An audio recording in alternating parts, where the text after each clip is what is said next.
नमस्कार। प्रस्तुत है आज का चिंतन। मरते समय शारीरिक पीड़ा प्रायः नहीं के बराबर होती है। बीमारी में जितना कष्ट सहना पड़ता है, मरते समय उतना भी नहीं होता। इसलिए मरने से इस आधार पर डरने की ज़रूरत नहीं है कि उस समय अधिक कष्ट होगा। दांत में कीड़ा लगने या उखड़ने के दिनों बहुत दर्द होता रहता है, पर जब कुशल डॉक्टर उसे निकालता है तो सुई लगाकर उसे सुन्न कर देता है और यह पता भी नहीं चलता कि कब उखड़ गया। अस्पताल में किसी चोट या व्रण का जब डॉक्टर ऑपरेशन करता है तो बेहोशी की दवा सुंघा देता या सुई लगाकर सुन्न कर देता है। मृत्यु का समय आने से पूर्व कुछ दिन बीमार रहना पड़ता है। बीमारी में स्नायु मंडल और नाड़ी मंडल दुर्बल हो जाता है और अनुभूति की क्षमता शिथिल पड़ जाती है। जैसे जैसे मरने का समय निकट आता जाता है, वैसे वैसे यह शिथिलता और बढ़ती जाती है। मस्तिष्क अपना काम समाप्त करता जाता है। प्रायः मरने से पूर्व हर व्यक्ति अचेत हो जाता है। उसकी चेतना लुप्त हो जाती है। कुटुंबियों तक को पहचानने की शक्ति नहीं रहती। जीभ बोलना बंद कर देती है और कान, आँख आदि खुले रहने पर भी अपना काम नहीं करते। अनुभव करने की शक्ति धीरे धीरे अधिकाधिक शिथिल होती चली जाती है और मरने की घड़ी आने से पूर्व ही वह अचेतन अवस्था इतनी घनी हो जाती है कि प्राण त्यागने के समय प्राणी को किसी प्रकार का कष्ट अनुभव नहीं होता। मृत्यु के समय अधिकतर लोग बहुत व्यथित और उद्विग्न पाए जाते हैं। इसका कारण शारीरिक नहीं, मानसिक है। एक तो मनुष्य मोह ममता के बंधन में बेतरह जकड़ जाता है और उन्हें तोड़ते हुए कष्ट होता है। ढीली हथकड़ी बेड़ी आसानी से कट जाती है, पर यदि वे शरीर में बहुत कसकर बंधी हो तो काटने में कष्ट होगा।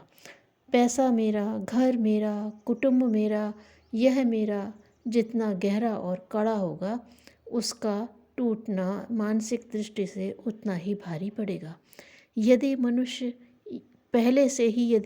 मनुष्य यह सोचता रहे कि धन, संपदा, समाज या परमेश्वर की है, तो मैं उसको कार्यों में प्रयुक्त करने वाला कर्मचारी भर हूँ, स्वामित्व मेरा किसी पर नहीं, तो उसे वस्तुओं से मोह न बढ़ेगा और वे छूटते समय कष्ट न देंगी।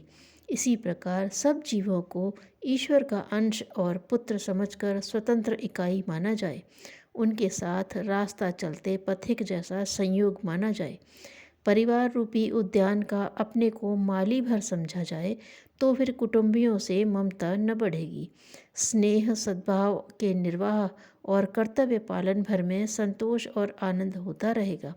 उनके वियोग में वैसी पीड़ा न होगी जैसी आमतौर से अज्ञानग्रस्त लोगों को होती है। मरने के समय दूसरा कष्टदायक कारण है जीवन को निरर्थक एवं अनर्थ जैसे कार्यों में बर्बाद कर देना, पाप की गठरी सिर पर लादकर ले चलना और भविष्य में कुकर्मों के फलस्वरूप दुखद परिस्थितियों में पड़ने की संभावना का आँखों के सामने मूर्तिमान होना। उस समय पश्चाताप की आग बेतरह जलाती है और कर्मफल के दंड का भय लगता है। यह कष्ट वास्तविक है, पर होता उन्हीं को है जिन्होंने सुर दुर्लभ मानव शरीर के बहुमूल्य क्षण निरर्थक गंवाए, जीवनोद्देश्य को नहीं समझा, धर्म और कर्तव्य से विमुख रहे और आत्म कल्याण तथा लोक कल्याण के लिए भी कुछ करना है, इस बात को भूले रहे।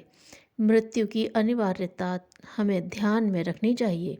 उस समय शरीरगत कष्ट से तो डरने की आवश्यकता नहीं है, पर मानसिक पश्चाताप और मोह ममता के कारण व्यथित न होना पड़े, इसलिए अपनी दृष्टिकोण और कर्तव्य ऐसा बनाना चाहिए जिससे मृत्यु को शांति, धैर्य और साहसपूर्वक स्वीकार किया जा सके।